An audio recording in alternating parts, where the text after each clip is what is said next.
मैं सुनील कविराज और आप देख रहे हैं इंडियन टाइम्स न्यूज। आज मैं एक बहुत बड़ा खुलासा करने वाला हूं क्योंकि पंकज सर हमारे साथ है और हमारे वरिष्ठ पत्रकार साथ में है और नियम कानून की जिस प्रकार से धज्जियां उड़ाई गई है, तो आज सिर्फ और सिर्फ बात होगा संविधान में जो नियम कानून बनाया गया है उसी बारे में बात होगा। जिस संविधान के आधार पर हमारे आर्मी जवान को कटघरे में खड़ा किया गया उस संविधान के बारे में बात होगा। जिस संविधान को पढ़कर हमारे एसआई साहब जितेंद्र जी तमाचा मारे हैं, अम्मा बहन किए हैं, उसी संविधान की बात होगी। हमको ज़्यादा संविधान का पता नहीं है, हमारे वकील साहब को है, तो आज बड़का खुलासा होगा और हमारे आर्मी जवान को जिस तरीके से दौड़ा दौड़ा के मारा गया है उसके पीछे जिसने दौड़ा के मारा उन पे क्या क्या मुकदमा लगना चाहिए और हमारे आर्मी जवान के ऊपर जो मुकदमा लगा है उसमें कितनी सच्चाई है, सबका पर्दाफाश होगा। भैया आज हम पर्दाफाश करने वाले हैं। सर हम आपसे सबसे पहले जानना चाहेंगे, पहला हमारा सवाल रहेगा कि क्या संविधान में लिखा गया है कि आर्मी जवान अगर गलती करता है तो उसको दौड़ा दौड़ा के मारा जाए या उसको गिरफ्तार किया जाए, उसको कटघरे में खड़ा किया जाए? किसके हाथ में है आर्मी जवान को सजा देने की ताकत? किसी भी व्यक्ति को, चाहे वो आर्मी जवान हो या सिविलियन हो, सजा देने की शक्ति जो है वो कोर्ट को है। सजा देने का काम पुलिस का नहीं होता है। पुलिस को अपनी औकात और हैसियत समझनी चाहिए। आप एग्जीक्यूटिव पावर आपको दिया गया है। भारत का संसद जो नियम बनाता है उस नियम को पालन कराने की सिर्फ जिम्मेदारी आपकी है। कोई व्यक्ति अगर अपराध करता है, गलत करता है, तो आपको नैब करना है। प्रॉपर एक लीगल प्रोसेस के तहत उनका अरेस्टेशन होता है और उसके बाद कोर्ट सज़ा देती है। पुलिस को सज़ा देने का कहीं से कोई अधिकार नहीं। जी आगे हम दूसरा सवाल आपसे पूछना चाहेंगे। जिस प्रकार से हमारे आर्मी जवान को कटघरे में खड़ा किया गया, उन पर दफ़ा कौन कौन सा लगाया गया है और क्या वो सही है? दफ़ा जो है वो पुलिस ने लगाया है। रिकॉर्ड जो है वो देख करके मैं आपको कल जो है वो बता दूंगा। तो दफ़ाओं की बात छोड़िए, लेकिन जो दफ़ा लगी होगी, जहां तक मेरा मानना है, वो 323-24 लगा होगा और 353 धारा जो है, जो सरकारी काम में व्यवधान पहुंचाने की धारा है, वही धारा का पुलिस सबसे ज़्यादा मिसयूज करती है। जी वकील हैं हमारे, सीनियर हैं सर, इनसे आप पूछ सकते हैं। इस देश में सबसे ज़्यादा अगर सरकारी कर्मियों के द्वारा, सरकारी अधिकारी पदाधिकारियों के द्वारा जब भी अफसरशाही लाल फीताशाही बढ़ती है तो सबसे ज़्यादा अगर आईपीसी के किसी सेक्शन का दुरुपयोग होता है तो वह 353 का दुरुपयोग होता है। 353 का होता है सर। 353 का दुरुपयोग होता है। तो यही धारा लगी होगी और धारा चाहे कोई भी हो, सीआरपीसी का उल्लंघन हुआ है वहाँ पे। अगर आर्मी का जवान कोई के खिलाफ अगर कोई मामला बनता है तो सबसे पहले उसके कमांडिंग अफसर, उसके जो सीओ होते हैं, कर्नल रैंक के अधिकारी होते हैं। कर्नल रैंक का अधिकारी का मतलब होता है एसपी साहब से भी 1 स्टार ज़्यादा। एसपी साहब जो होते हैं उनको 1 स्टार और 1 अशोक स्तंभ होता है और कर्नल को 1 अशोक स्तंभ और 2 स्टार होता है, यानी सीनियर एसपी या डीआईजी रैंक के जो होते हैं उनका।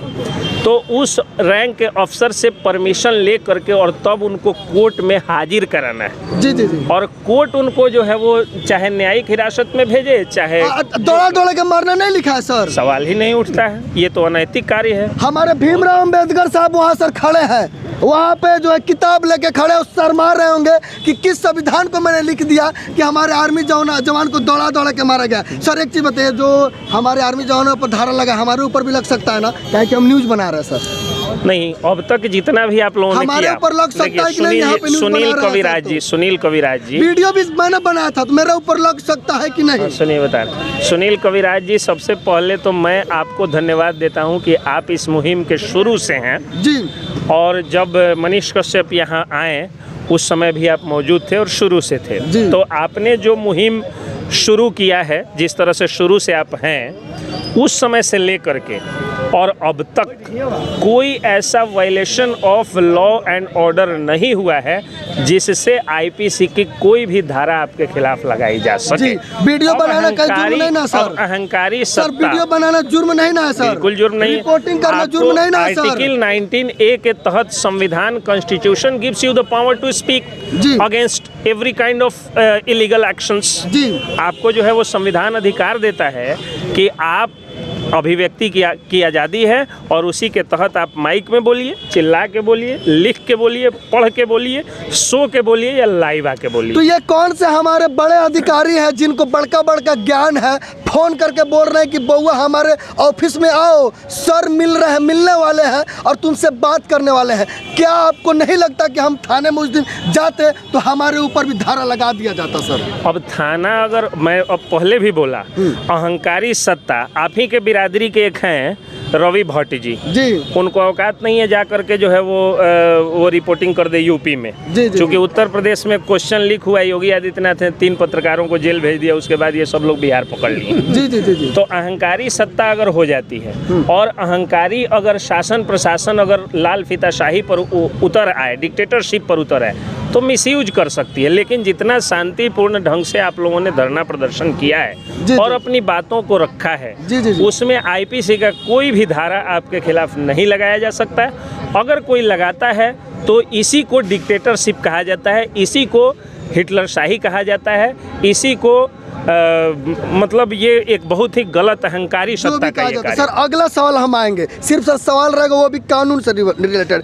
वीडियो में दिखा गया, जिस प्रकार से मैंने वीडियो बनाया है वो आए हैं। सबसे पहले एक वीडियो क्लिप जो है नहीं बना पाया 10 सेकंड का, क्योंकि जितेंद्र जी आने के बाद जो है डायरेक्ट उन्होंने आर्मी जवान को 2 तमाचा दिया, उसके बाद माँ बहन की गाली दी और उन्होंने गाड़ी से निकाल के बाहर निकाला, जिसको होने में 10 से 20 सेकंड लगेगा। और इस 10 से 20 सेकंड में मोबाइल भी निकालने और कैमरा ऑन करने में लगता है सर। ये रिकॉर्ड नहीं हुआ, मैंने देखा है इसलिए बता रहा हूँ। उसके बाद बहसबाजी होती है, दोनों तरफ से फूल झड़ते हैं, लेकिन फूल पहले फेंकने का काम जितेंद्र जी किया है, इसीलिए आर्मी जवान के पास वो फूल पहुंचा और वही फूल जो है उन्होंने जितेंद्र जी पर चला के मारा और लोग कह रहे हैं कि आर्मी जवान गाली दिया है।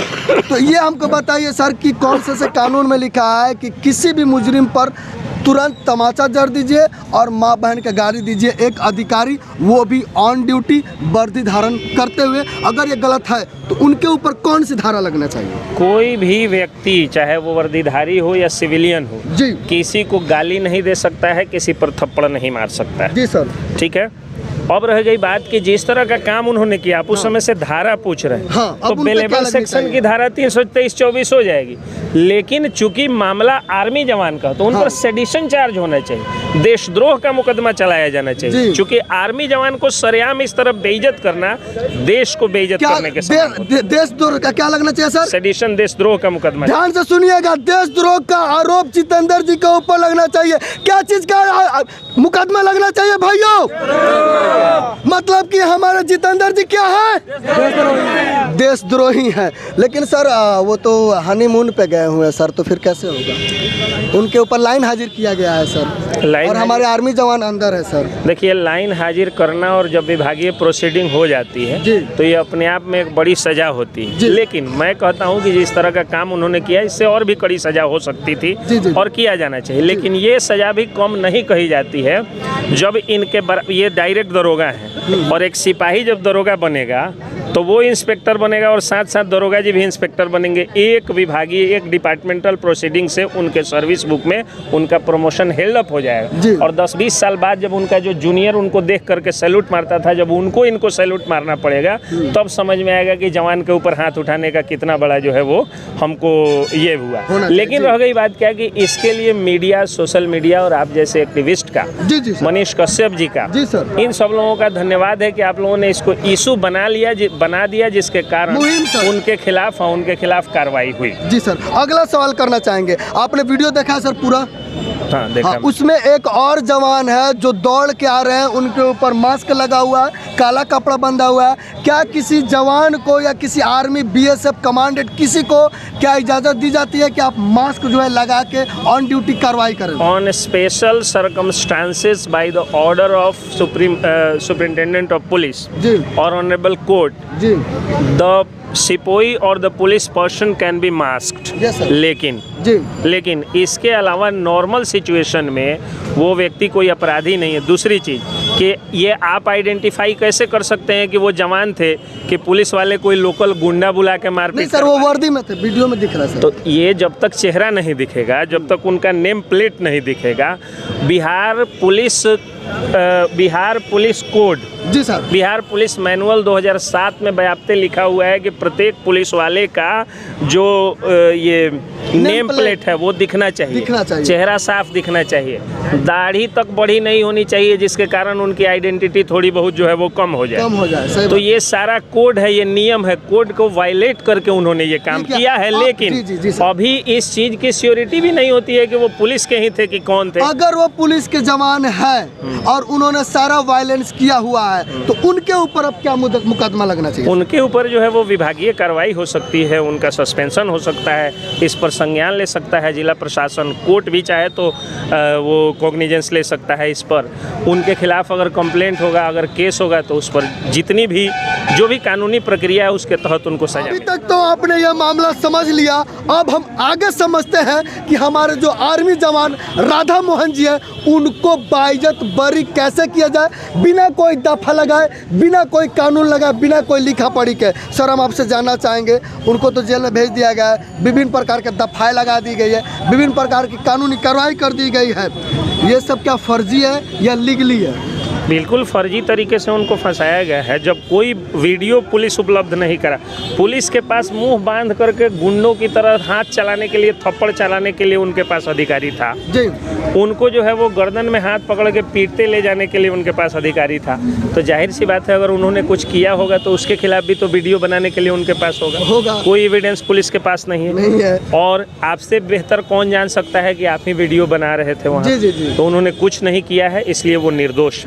कल पहले जो है वो बेल फाइल किया जाएगा, वो बेल आउट हो जाएंगे। हम लोगों को लर्नेड कोर्ट पर, ऑनरेबल कोर्ट पर पूरा विश्वास है। पप्पू सर जो यहाँ के सबसे सम्मानित अधिवक्ता है, सीनियर मोस्ट और बहुत ही वाइब्रेंट अधिवक्ता है, वो बेल फाइल करेंगे। और उम्मीद है हम लोगों को पूरी तरह से न्याय व्यवस्था पर जो है उम्मीद है कि उनके प्रेयर को एक्सेप्ट किया जाएगा और एक्सेप्ट करके और बेल दे दिया जाएगा। सर एक चीज़ बताया, जिस प्रकार से एसपी साहब बोले थे कि आज शाम को जब वीडियो बन रहा है शाम को बाइज्जत बरी कर दिया जाएगा, डीएम साहब भी आश्वासन दिए हैं कि हमको सारा जानकारी दिया जाए, हम रिहा कर देंगे। प्रोसीजर जो स्टेप है उसको थोड़ा सा लिख करके अगर दे देगी, पुलिस लिख करके कोर्ट में दे देगी कि हम लोग जो है ये केस वापस लेते हैं, तो केस वापस हो जाएगा और उसी दिन उनका एक्विटल हो जाएगा, सेम डे में एक्विटल। क्या ये हो सकता है कि पुलिस जो है उस केस को वापस ले ले? बिल्कुल, पुलिस को अधिकार है। एसपी साहब को जो है वो हम लोग हाथ जोड़ के एसपी साहब से विनती करते हैं कि एसपी साहब जो है देखें, किसी भी व्यक्ति को, किसी भी बाप को अपने बेटे के प्रति मोह होता है और सीनियर अफसर को जूनियर अफसर के प्रति मोह होता है, लेकिन कई बार जो है वो पुत्र मोह छोड़ना पड़ता है और अफसर मोह जो होता है उसको छोड़ना पड़ता है। तो हम लोग हाथ जोड़ करके विनती करते हैं जिले के सक्षम एसपी साहब से कि जो आपने कार्रवाई किया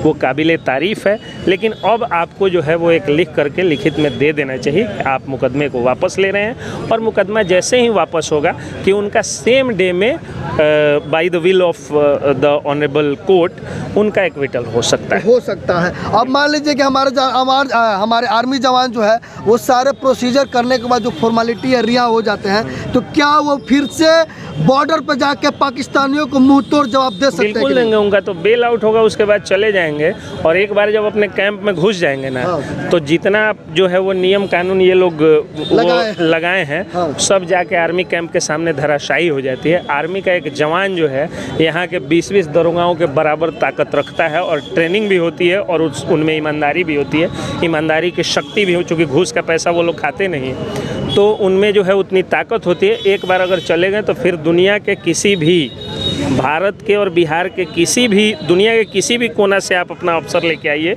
बिहार पुलिस लेके आएगी तो उनकी औकात नहीं है कि जाकर के कुछ कर जी। और ऐसे भी सुन लीजिए, वैसे भी जो वहाँ पे जो उनका अरेस्टेशन हुआ है, मैं पहले भी बताया हूँ, वो सीआरपीसी का वायलेशन है।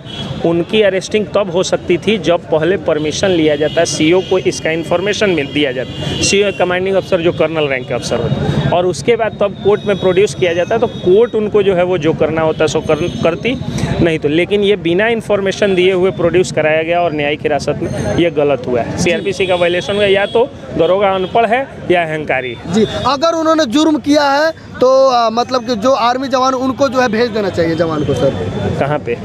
उनके अपने कोर्ट में सर, उनका खुद का कोर्ट होता है सर। उन्होंने एक सबसे बड़ी बात है कि अगर मगर की बात ही नहीं है। हाँ। यहाँ जब पुलिस अब तक कोई भी डिजिटल एविडेंस के आधार पे जिस पे हम लोग देख रहे हैं कि उनके साथ जायती हुई है, वो पुलिस जो है वो कहीं से नहीं दे पाई, तो अगर मगर का सवाल ही नहीं उठता है। उन्होंने कोई गलती नहीं किया है, वो यहाँ से निकलेंगे और जाके अपना बाइज्जत बरी होंगे और जाके सेवा देंगे। तो जैसा कि पाकिस्तानियों को जो है वो धुआंधार मारेंगे, क्या है कि वो तो बॉर्डर पर रहते हैं भैया, धूल चटाते हैं। अभी आप देख रहे थे हमारे साथ वकील साहब है, और आपने वीडियो पूरा देखा होगा किस प्रकार से उन्होंने जो कानून था, कानून के जो पन्ने थे और जो पन्ने में हम बाबा साहब भीमराव अंबेडकर ने लिखा है उस बातों को बताया है, और उस बातों को, उस नियम कानून को हमारे बिहार पुलिस के रक्सौल के हमारे जितेंद्र सर ने तोड़ा है। आर्मी जवान को दौड़ा के मारा है। आपको समझ आ ही गया होगा और आप समझ गए होंगे कि इसके पीछे का असलियत क्या है, आखिर में आर्मी जवान को क्यों डाला गया है